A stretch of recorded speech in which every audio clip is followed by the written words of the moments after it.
Last year, there was a proposal in train to roll back the Open Public Records Act. Basically, rolling back what type of information you have access to.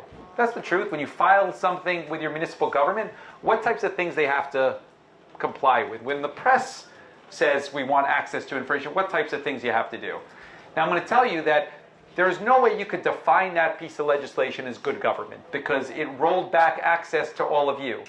And when it had a hearing in Trenton, I'm not exaggerating when I say hundreds, if not thousands of people showed up in protest. That's the truth. And a handful of people showed up and they were supportive, very small, maybe single digits actually, okay?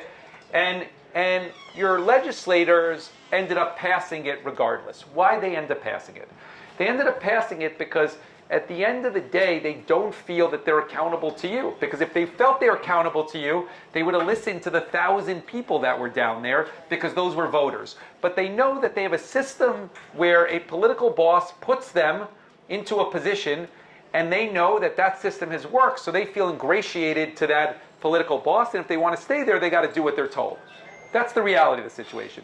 Now, when I started this campaign, I said to myself, I'm going to be spending all this money to communicate with you, millions of dollars, okay? TV ads, mail, digital. And I said, there probably are people in the state of New Jersey that were thinking of running for office, but they never had the opportunity because of the system put barriers in place. So we sent out an email, who wants to run for office? You could apply online.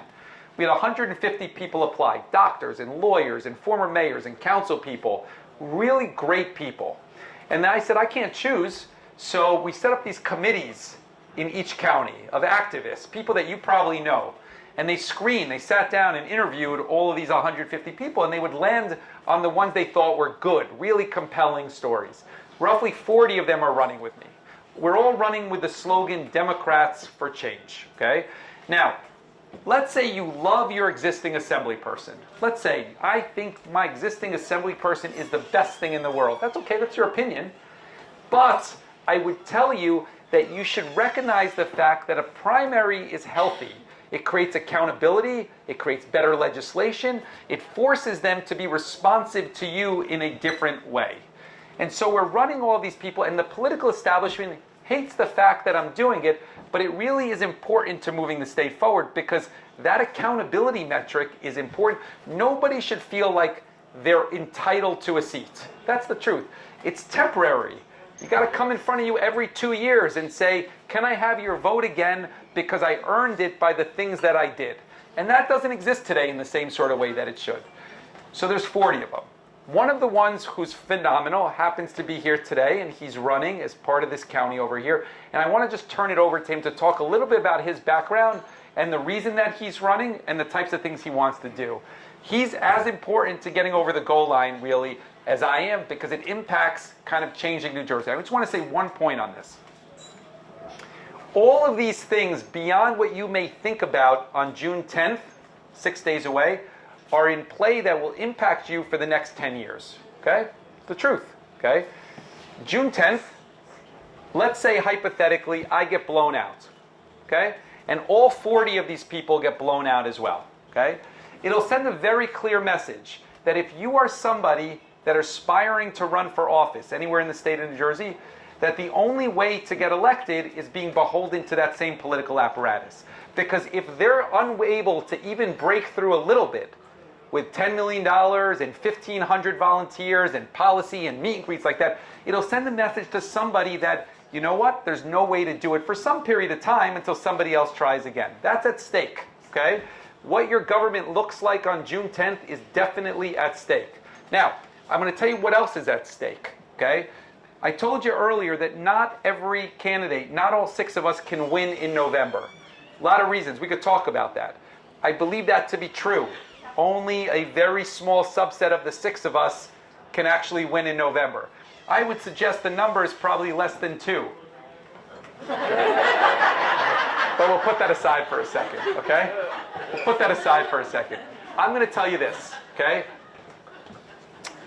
Let's say, and I do believe ultimately that it is going to be a tough election in November. And when people think it's going to be a referendum on Donald Trump, it's not. It's It's going to be a referendum on 4 more years of Phil Murphy because New Jersey hasn't elected a Democrat in 70 years.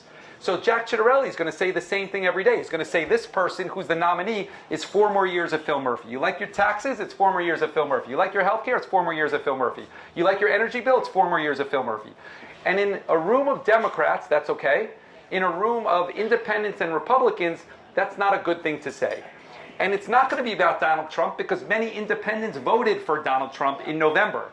It's going to be a question about who can articulate a vision that is different but has some overlap, but is different than Phil Murphy. Now, if you are a creature of the political system, period, okay? If you have the same consultants, the same lobbyists, the same infrastructure, that's Mikey Sherrill in North Jersey or Steve Sweeney in South Jersey, okay?